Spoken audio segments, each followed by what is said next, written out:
Já de volta com o TV Mar News, nesse momento 11 horas 20 minutos. E olha, gente, morreu ontem Dona Josefa Maria da Conceição, a idosa mais velha aqui de Alagoas, com 121 anos. Dona Josefa era natural do Pilar e estava sendo avaliada pelo Guinness Book para ser reconhecida como a mais idosa do mundo. Josefa Maria nasceu em 7 de fevereiro de 1902 e teve 22 filhos. 4 ainda estão vivos, além de 36 netos e 36 bisnetos e 42 tataranetos. Ao lamentar a morte, a Prefeitura do Pilar ressaltou que Josefa Maria testemunhou grande parte da história do município e ficará para sempre na memória dos pilarenses. E olha só, os contribuintes maceioenses têm até hoje para aproveitar o desconto de 15% do IPTU de 2023. Para garantir o benefício, é necessário emitir o boleto pelo site da Prefeitura de Maceió, usando o número de inscrição do imóvel. Mais informações vocês podem então acessar através do site maceió.al.gov.br. A gente continua falando sobre impostos também, viu, gente? Sobre o peso no nosso bolso. Pois é que o governo federal, né, hoje é o último dia daquela medida, né, que barrava, então, os impostos sobre os combustíveis no federal, os impostos federais, perdão, sobre os combustíveis. E a gente vai ver, então, uma análise de um economista sobre esse assunto, agora ao vivo com Fernando Palmeira. Fernando, bom dia para você. Dê um bom dia e um abraço muito fraterno aí ao nosso economista aqui do coração, Cícero Péricles.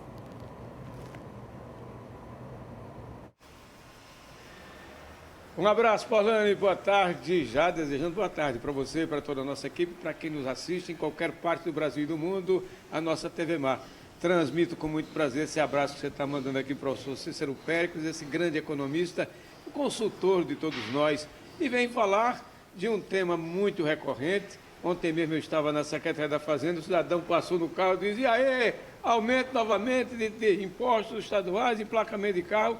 E agora, usando o termo técnico da economia, a reoneração ou desoneração, como aconteceu no governo passado sobre os combustíveis, principalmente no que pertine à cobrança de impostos estaduais, e agora um rombo de nada menos do que mais de 28 bilhões de reais para que haja uma reoneração do bolso de nós, mortais contribuintes. Mas o tema é com ele aqui, que é o expert no assunto, um especialista nesse tema complexo que envolve a economia propriamente dita e política.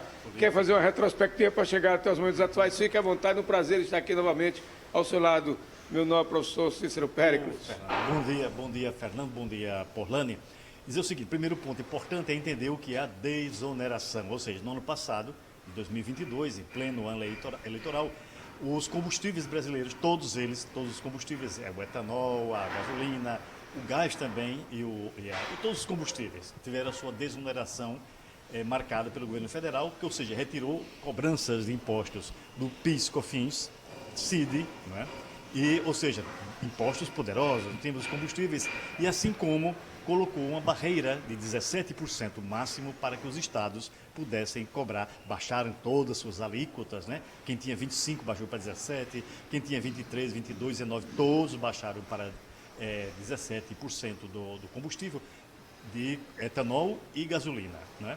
Então, até dezembro do ano passado, estavam desonerados gasolina e etanol. E a desoneração para o combustível diesel e para o gás de cozinha até dezembro deste ano está mantida. E o que é que acontece? Dezembro passa, o novo governo assume, o governo Lula assume e prorroga mais 2 meses esta desoneração. Para quê? Para diminuir o impacto na inflação dos primeiros meses do ano e também os primeiros meses de governo, é evidente, né? E é hoje, dia 28 de fevereiro, esse prazo termina, não é? E a pergunta é, como será o processo de reoneração, ou seja, da volta, por lei, né, da volta da cobrança dos impostos federais? Provavelmente nós teremos uma reoneração paulatina, gradativa. Por quê? Para que o impacto não seja muito forte. E o segundo ponto, Fernando, muito importante também, é que a gasolina brasileira está 7% mais cara do que a média internacional. Isso permite que a Petrobras, que determina o preço da gasolina, segure, ou seja, baixe o preço da gasolina, fazendo com que o efeito do aumento dos impostos não seja sentido pela população. falou em preço de gasolina mais cara no Brasil e nós ainda colocamos lá 25% de etanol. De etanol. Além da água que se batiza. Exatamente. A gasolina C, a gasolina essa comum, popular, ela tem 25% da contribuição do etanol. Então, o que acontece? Momentaneamente, teremos um preço, se tiver algum aumento, vai ser muito pouco sentido. Por quê? Porque se baixa o preço nas refinarias, mesmo com a reoneração gradativa, naturalmente que o aumento não será de impacto efetivo, como deveria ter acontecido em dezembro do ano passado. E a pergunta de muita gente preocupada é o diesel. Por quê? Porque o diesel é que é fundamental, Fernando. O diesel é tão ou mais importante para a inflação que a gasolina. Por quê? Porque ele transporta praticamente 80% de todas as mercadorias e passageiros urbanos e interurbanos do país. Então, evidentemente, quando o diesel sobe, alimentos acompanham esta elevação de preço e as passagens também. Isso faz com que a inflação mensal suba fortemente. O diesel não poderá subir porque ele está desonerado até 31 de dezembro deste ano, assim como também o gás de cozinha. Então, provavelmente manteremos o preço destes dois itens, mas gasolina e o etanol sofrerão aumentos gradativos, pequenos, em relação à desoneração e que serão sustados, ou pelo menos equilibrados, com a redução do preço da gasolina e do etanol também, porque ele acompanha, né? O etanol sempre valerá até no máximo 70% de um litro de gasolina, então fará com que, por enquanto, vamos sentir pouco impacto. Por enquanto.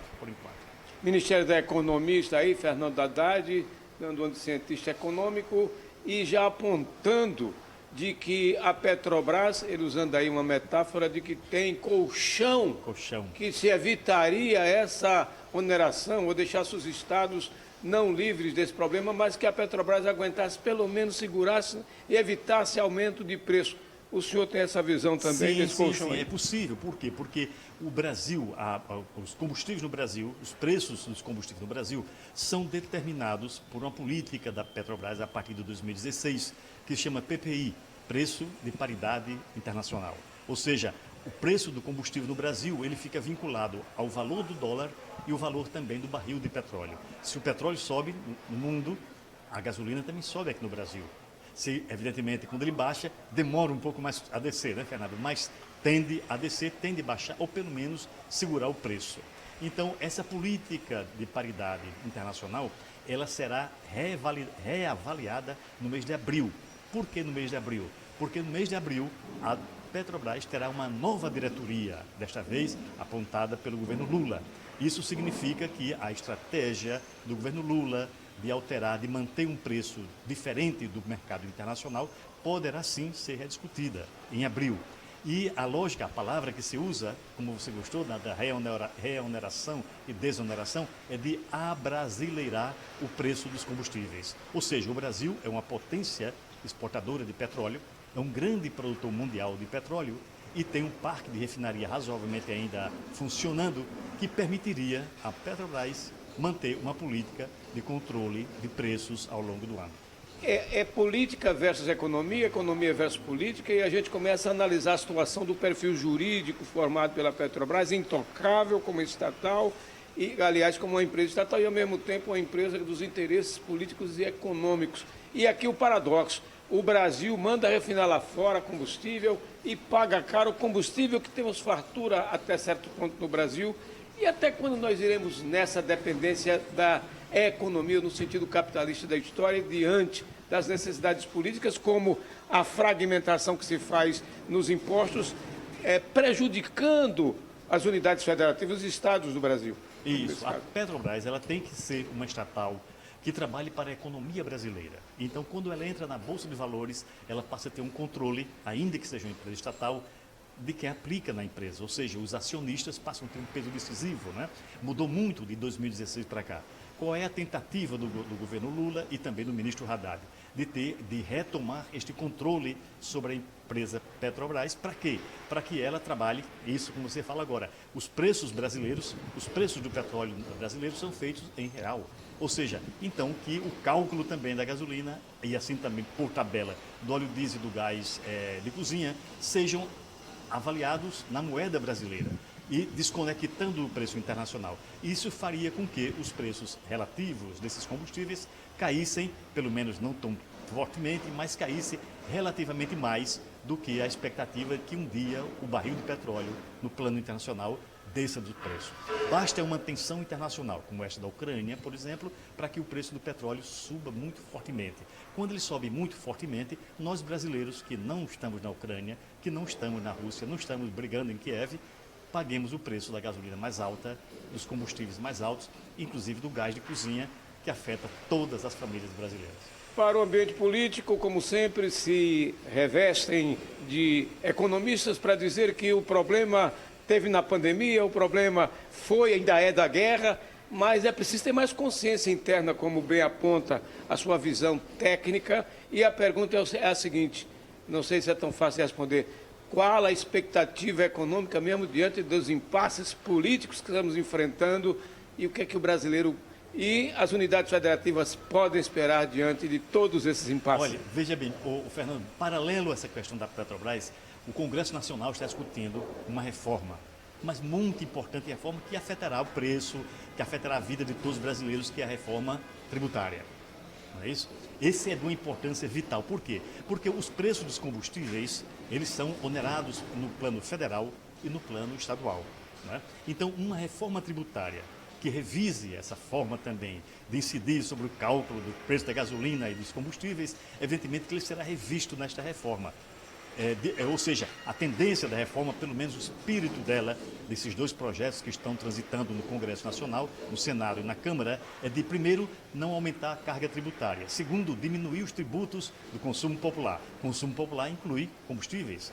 Nada mais popular do que o gás de cozinha, nada mais popular do que a passagem de ônibus. Então, a reforma tributária é outra discussão que tem que ser vista, Fernando, como você perguntou, em paralelo ao preço dos combustíveis. Fique à vontade para suas conclusões e parabéns pelo discernimento, pela inteligência, pela cientificidade que a gente sempre beber aqui e passar para o nosso telespectador todas essas abalizadas opiniões e informações.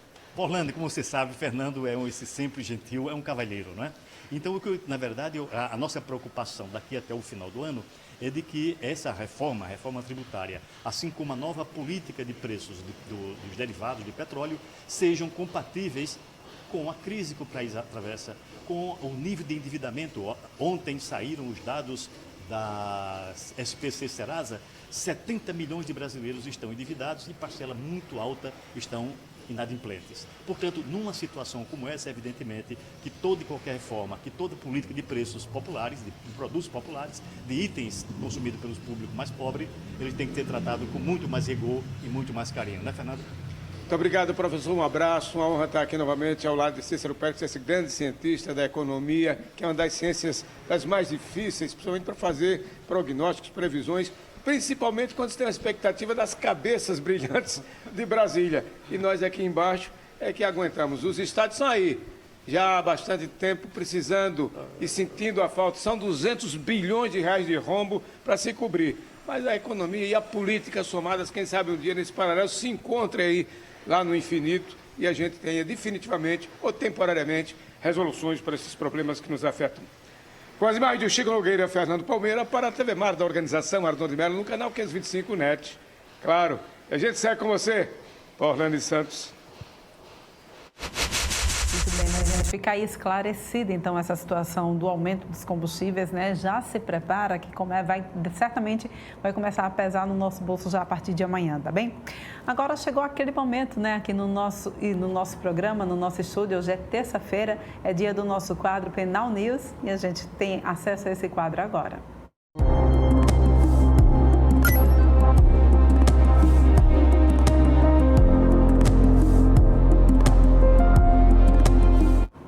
Tendo o prazer, mais uma vez, de receber aqui no nosso estúdio Bruno Calado, sempre trazendo aqui para a gente assuntos muito pertinentes, muito atuais também.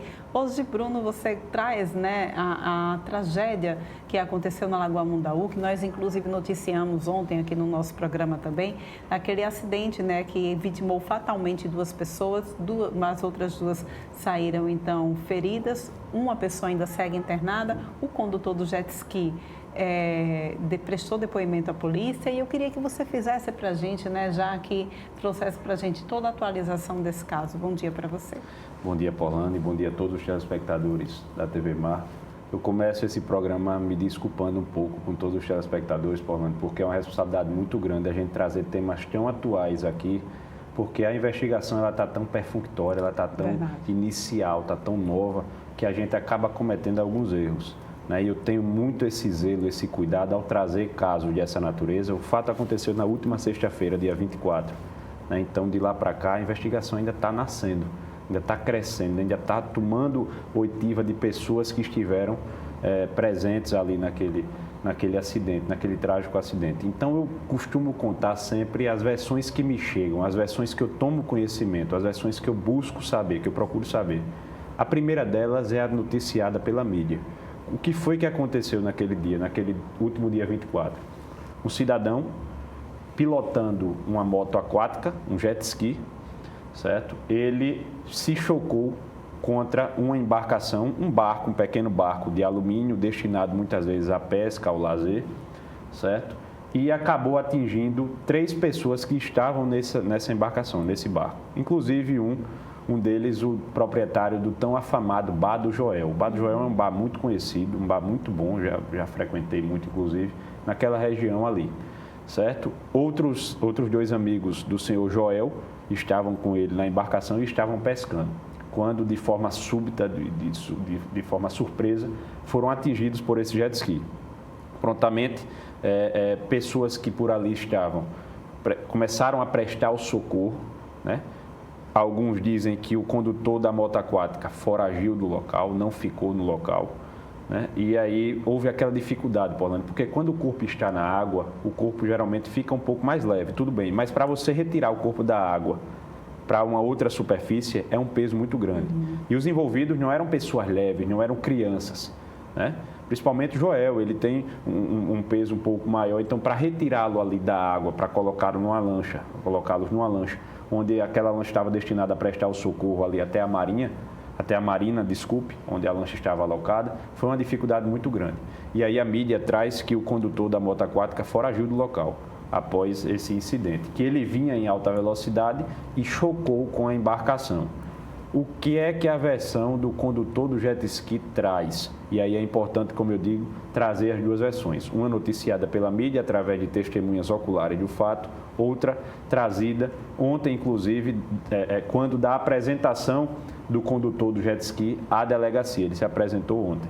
E aí ele conta, Orlando, que vinha navegando em seu jet ski, não diz nem que estava em alta velocidade, nem que não estava, ele atribui essa responsabilidade à perícia da Marinha, para que transcenda com essa investigação. E aí ele chocou lateralmente, algumas pessoas dizem que o choque foi de frente, mas ele disse que chocou lateralmente, porque esse barco atravessou a frente do jet ski sem que ele visse, sem que ele vislumbrasse essa embarcação. Foi quando houve essa colisão. Ele alega, inclusive, vocês estão vendo aí imagens, que a colisão não foi de frente, foi de forma lateral. Mas como ele mesmo diz, não cabe a ele elucidar essa questão, e sim aos peritos da Marinha, para que promovam essa conclusão, como foi essa colisão, que façam uma reconstrução de como foi essa colisão, porque isso diz muito. Né? Então, a versão do condutor de jet ski, que ele não foragiu, ele ficou prestando socorro, e aí tem vídeos que, de fato, certamente apontam ele, não mostra o rosto dele, mas de costas, podemos presumir que pode ser ele em cima de um jet ski, ali, ajudando ali no socorro, né, instruindo as pessoas a prestarem o socorro. Outros disseram que ele foragiu. Trata-se de um policial militar do estado de Pernambuco, Paulano. Então, isso está intrínseco à personalidade do policial, ou deveria estar, a prestação de socorro, mesmo quando errado estiver. Né? Pois é, a gente viu, de fato, alguns veículos de imprensa noticiar que ele não teria prestado socorro. Porém, eu também vi, Bruno, que esse depoimento vem do próprio filho do proprietário do filho do Joel. O próprio filho do Joel, que diz que ele não prestou socorro, né? E como, de fato, você também deve concordar que a imprensa ela teve dificuldade no acesso à versão do piloto, isso, né, da moto aquática. Que só veio se apresentar agora, Exatamente, né? que ele só veio se apresentar agora, até mesmo porque o próprio advogado só falou a favor dele já no finalzinho da noite de domingo. Então, aí acabou realmente havendo esse ruído de informações. Exatamente, há essa antinomia, esse choque de informações, e aí é preciso ouvir as duas versões. Dizem que uma história, para ser verdadeira, ela tem 3 versões, né? A versão de cada parte e a versão verdadeira. Mas a gente sempre busca encontrar a versão verdadeira em uma das duas partes que estão ali contando, né? Então, as duas versões são essas. Que o piloto da embarcação foragiu, segundo a mídia e outras testemunhas oculares. Segundo o próprio piloto e o advogado do piloto, ele não foragiu, estava ali prestando, e aí eles têm vídeos, imagens, etc., que comprovam isso, né? Então, o acidente correu nessas versões. E aí cabe à Marinha, juntamente com o Poder de Polícia, promover a investigação para chegar à conclusão correta. Quanto à questão da ingestão de bebida alcoólica, Bruno, a gente sabe que ingerir bebida alcoólica, seja para dirigir nas nossas vias ou também para pilotar qualquer veículo aquático, é proibido, né? É proibido. O artigo, ele traz a ingestão de bebida alcoólica na condução de veículo automotor. Ele não diz se esse veículo automotor tem que ser terrestre ou aquático ou de aéreo, né? Mas ele traz essa questão aí de ingestão de bebida alcoólica que altere as condições psicomotoras na condução de veículo automotor. Então, serve, consequentemente, e eu também acho que a fiscalização na água, porque os instrumentos aquáticos, Porlane, e a gente estava conversando isso aqui anteriormente, eles são tão perigosos quanto os instrumentos terrestres. Com certeza. Eles matam tanto quanto o instrumento terrestre, né? A gente vê constantes acidentes e pessoas que geralmente vão trafegar, né, em vias aquáticas, elas vão ali para um bar para ingerir bebida alcoólica, ou então dentro da própria embarcação acabam confraternizando ou festejando e ingerindo bebida alcoólica e depois pilotando aquela embarcação. Então é algo muito perigoso. A fiscalização aquática, ela não é tão severa, tão rígida quanto a fiscalização terrestre, com operação lei seca, etc. A Marinha, ela é um pouco mais branda quanto a esse tipo de fiscalização, muito embora sempre tenha, eu sempre presenciei também já várias vezes a Marinha fazendo fiscalizações, procedendo com testes de etilômetros, mas deve ser uma punição muito mais rigorosa do que aqui é. Né?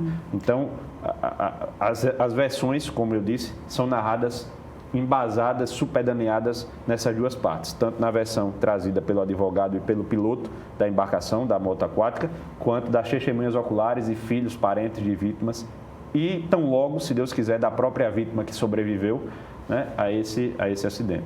Pois é, a gente deve ter aí, então, duas situações, de repente, talvez a família das vítimas tentando colocar a situação como homicídio doloso, a defesa como homicídio culposo.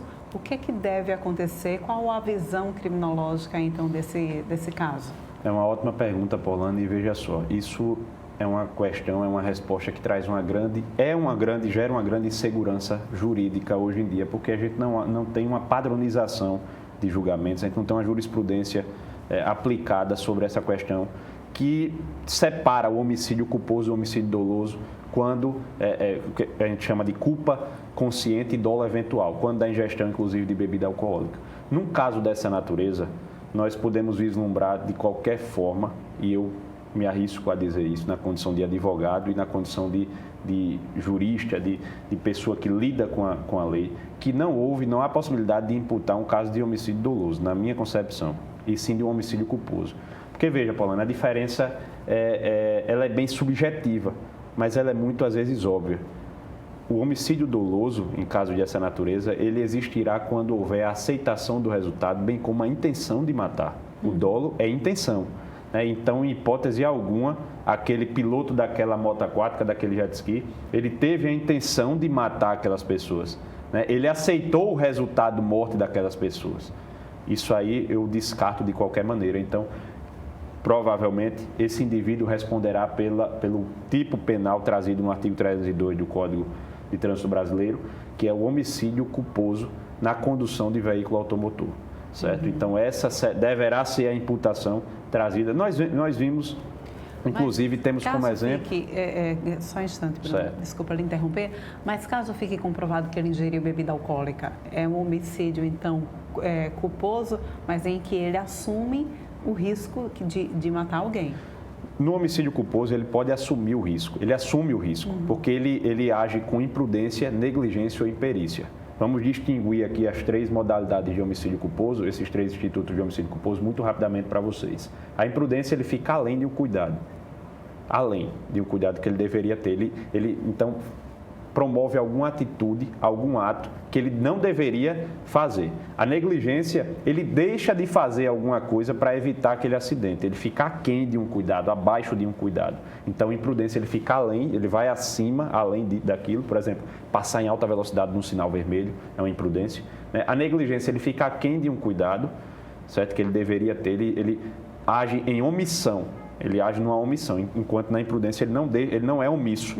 Ele age de forma comissiva, mas sem o cuidado que ele deveria ter. E a imperícia é o mais fácil dos 3, que é quando ele não tem uma aptidão técnica. Por exemplo, se houver a comprovação que ele não possui a carteira náutica, né? a motonauta ou então o arraiz amador para pilotar aquela embarcação, aquele jet ski, aquela moto aquática. Então, agiu também em imperícia. Isso pode ser cumulativo, ou seja, não é porque houve a imperícia que não haveria a imprudência. Isso é cumulativo. Pode haver imprudência, negligência ou imperícia e configura mais fortemente ainda o homicídio culposo nessa situação. Então, mesmo que houvesse a embriaguez, haveria a aceitação do resultado? É essa a indagação. Nós tivemos esse embate aqui, Porlane, quando daquele acidente que teve na Fernandes Lima, de um cidadão que vinha dirigindo à época um Jeep Renegade, e ele pegou a contramão extremamente embriagado e fora de si e matou um motoqueiro. Isso. Né? À época ficou esse embate muito grande. Mas houve ali a aceitação do resultado, então acho que a lei é muito frágil. Depender de uma aceitação do resultado, de um quesito subjetivo para a imputação de um homicídio doloso ou homicídio culposo. E olha que essa separação, Polane, essa divergência entre o homicídio doloso e o homicídio culposo, ela gera um disparate muito grande na pena. A pena do homicídio culposo numa situação como essa é de 2 a 4 anos. Veja que disparate. Enquanto do homicídio doloso, a depender da situação, vai de 6, podendo chegar até 30 anos de pena. Né? Então, é um disparate muito forte. Pois é, né? Eu acho que nesse sentido, né, a lei ela precisa ser revista, né, Bruno? Porque imagina só, de 2 a 4 anos, para quem perdeu o pai, para quem perdeu o irmão, para quem perdeu o filho num acidente por imprudência, imperícia, enfim, negligência, as pessoas precisam de fato se responsabilizar mais. Com certeza, Paulana. Eu sou a favor completamente, muito embora advogado que seja, eu sou a favor completamente da rigidez, porque eu sou avesso a acidentes de trânsito, ainda mais por embriaguez ao volante. Sabe, eu acho isso um absurdo, eu acho isso inaceitável para uma família que perde alguém que promove a sustentação ali daquela família toda, dos seus filhos, netos, etc. Eu acho um absurdo. Eu escrevi, inclusive, um artigo para a Gazeta falando disso, do fato de ser favorável, do fato da lei ter que ser mais rígida em punições em crimes dessa natureza, em que há ingestão de bebida alcoólica. Não estou dizendo que na questão desse fato da última sexta-feira houve, inclusive o rapaz, juntamente com o seu advogado, disse que tem um teste, né? Eu não sei se de sangue ou do próprio etilômetro, que comprova que ele não ingeriu bebida alcoólica. Isso aqui é importante que fique bem claro. Né? Eu não estou fazendo menção tão somente a esse teste, estou fazendo menção a casos de forma genérica. Então, eu escrevi esse artigo sendo muito favorável à rigidez da lei em crimes dessa natureza. Muito bem, Bruno, mais uma vez, muito obrigada pela tua participação aqui no nosso programa. Semana que vem tem mais. Eu que agradeço, Paulano, prazer imenso estar aqui com todos vocês mais uma vez e, se Deus quiser, até a próxima terça. Nosso quadro Penal News. Não tem vinheta para encerrar o quadro, gente? Tudo bem. Vamos agora então para um rápido intervalo? Daqui a pouquinho a gente volta trazendo mais informações para vocês.